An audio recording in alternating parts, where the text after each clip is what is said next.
Жашоо өтө көп кыйнайт. Ар кандай ударлар менен урат. Алдап кетет, таштап кетет, жеп кетет, бербей коет. Ар кандай ударлар толгон токой проблема башыңызды жарайын дейт.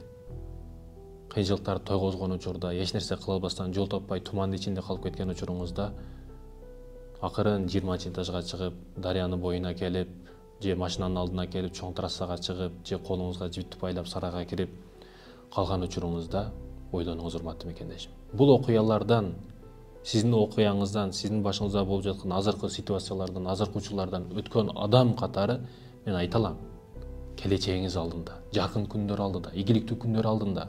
Сиз көп нерсени бере аласыз, сиз көп нерсени кыла аласыз. Жашоо үчүн, мекен үчүн, эл жер үчүн. Өлүп кутулбайсыз, өлүп тутуласыз, урматтуу мекендешим. Жашооңуз алдында. Сизден үмүт кылган адамдар көп. Пайгамбарыбызга эмне дейсиз, сахабаларга эмне дейсиз, ийгиликтүү адамдар үчүн эмне дейсиз? Келечегиңиз алдында, бул нерседен токтоңуз. Шашпаңыз. Күн келет, урматтуу мекендешим. Аракет кылыңыз.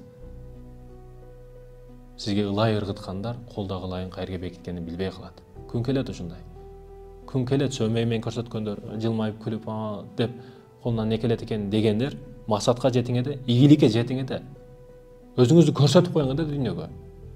Анан келишти баштайт кагазларын көтөрүп алып, мына ишин бүтүрүп бербесең болбойт, ана ишин бүтүрүп бербесең болбойт, суран эч досумсуң, башкасын. Мындай нерсе башынан өтүп атат да. Жеке башта өткөндөн кийин көрөт экенсиң. Сиз болгону бул нерселерден токтоңуз, урматтуу мекендешим. Ошо сиздин окуяларыңыздан өткөн адам катары мен айтып атам.